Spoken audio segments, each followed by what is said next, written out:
What's going on, guys? It's Cat Grooves coming to you from a brand new show called Grooves to News, where I'm going to be bringing to you the freshest interviews, event coverage, and dope shit coming in and out of South Florida. On our first episode, I was able to meet up with Boss Lady after her panel over at A3C, and we were able to, you know, exchange some information. She's got some pretty dope stories and basically informing everybody of what it is that's going on with her life and the moves that she's making. I hope you guys enjoy this and stay tuned. I have the lovely Boss Lady with me here. How are you doing? News, I like that. We're at A3C over here in Atlanta for 2014. Have you enjoyed yourself? I have. I just did a panel, Sound and Style, Music and Fashion. It was at first there was no one in the room. I was like, uh-oh, this is gonna tank.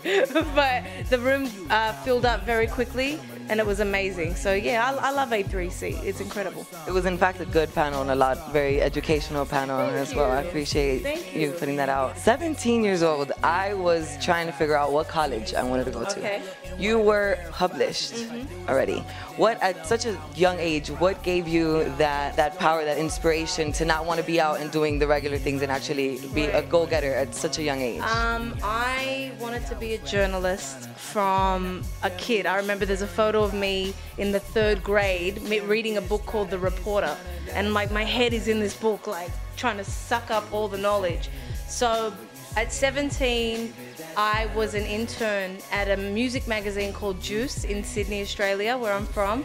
It was based on Rolling Stone. It was a rock magazine. No one cared about hip hop and R&B in Australia. And I came to them as an intern, and I was like, who's covering hip hop and R&B at this place? They were like, no one, we don't even like the music. Australia is a very rock and pop music oriented country. So I was like, well, I'll do it, let me do it. They were like, you can do whatever you want.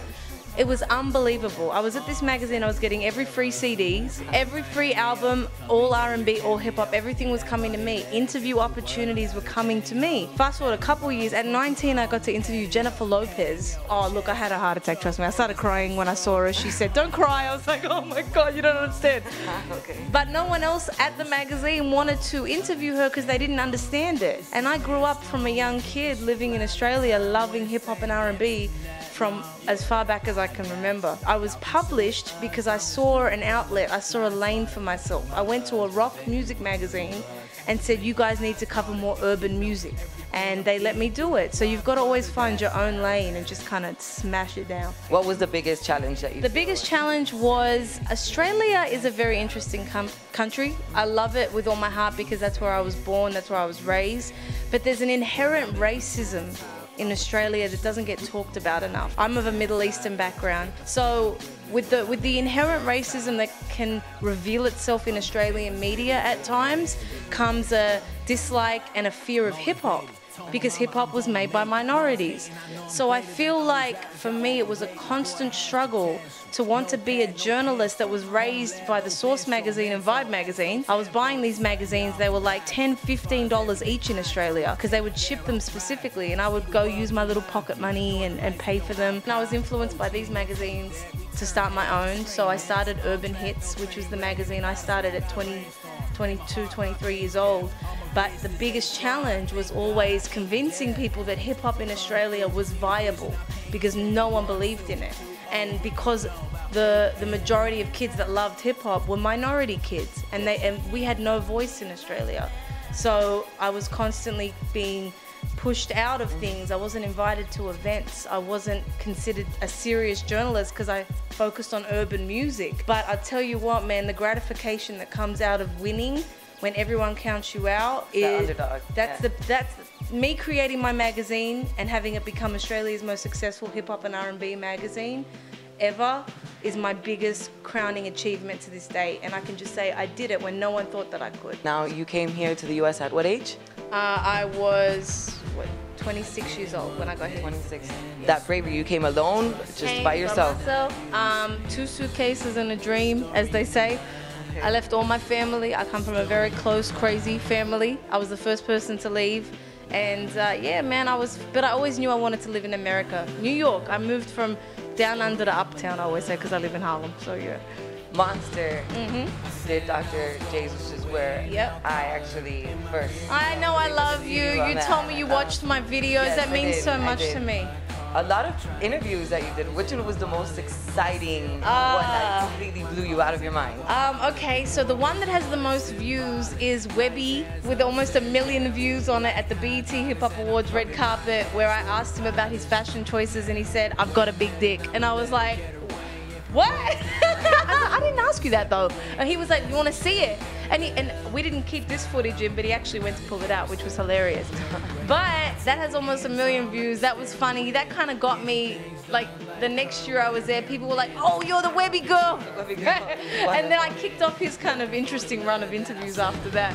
But that was fun. I don't take stuff like that seriously. I was just gonna ask you. Yeah. Being a woman, it's very hard to, because men have their certain absolutely sense of humor and they might not take it seriously. So as being a woman, you have to be able to put your foot down and be a boss lady. Yes. In order to be able to take care of that. You know, when you work in hip hop, you have to develop a thick skin, as a woman especially. So something like that, I actually found it funny. Maybe I should have found it more disrespectful, but I knew him, I knew what his personality was like. That's Webby, I get it. He didn't go too far. Yeah. He was a little in the clouds, if you know what I mean. Yeah. So I love rappers, man. I've never been disrespected. There might have been maybe one time I felt a little uncomfortable, but for the most part, as a woman, if you carry yourself with respect, you will be respected. How was it making the sneaker for Reebok? I know that you did it, Jasmine. I did. She is my favorite Disney character. Yes, she actually is, because of the dark hair and all that. Exactly. Because when you're a kid and you're growing up and no one looks like you, and Princess Jasmine comes, and she was the first one that was, She was the first Middle Eastern one, definitely. But even like with J-Lo, I looked up to J-Lo at the time because, and I know Latinas definitely looked up to J-Lo, but there wasn't anyone that looked like me when she came out, and she had the hoop earrings, and I was like, oh my God, that's it. And I worshipped her. I still worship her to this day. But yeah, Princess Jasmine, it was amazing. I went to Reebok's headquarters. I designed the sneaker with them. We made 1,500 pairs. It was limited edition, and they sold out. So I'm very proud of that moment. Coming from the music to fashion, what is one thing that has stayed constant in your career, I guess, in your journey? A lesson that has stayed constant, that has not ever ended? The constant is there's always going to be crazy creatives. As a journalist and on the branding side, if you're waiting on a rapper, have patience, because they're going to be hours late to your interview, and they're going to demand crazy things, and they're going to want this, but the end result is always magic. Just be very patient, because you're dealing with a crazy world. I guess, I don't know if that answers your question. Yes, it absolutely. Be very patient. Have patience. I'm excited to meet people like you that are just kind of getting into it, and I love being a mentor, and I think you're doing a great job. Thank you. You're welcome. One more question for the ladies that are inspiring to succeed in anything. Can you give them a little bit of advice on how it is that they can be a boss lady in their own niche? I say boss lady, not being boss necessarily of other people. It's be in charge of yourself. Be proud of your body, be proud of your mind, own yourself. We were talking about this off camera. It doesn't matter what decision you make.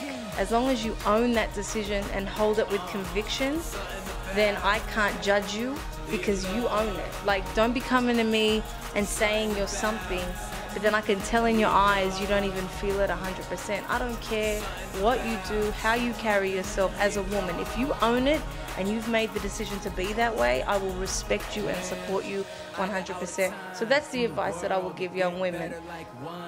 Think things through, take your time, and when you come to decisions about anything in life, whether it's messing with a dude or whatever career you want, how you want to style yourself, just take the time to think about these things, because when you present that to the world, to the public, it's done, it's out there, and you've got to live with that.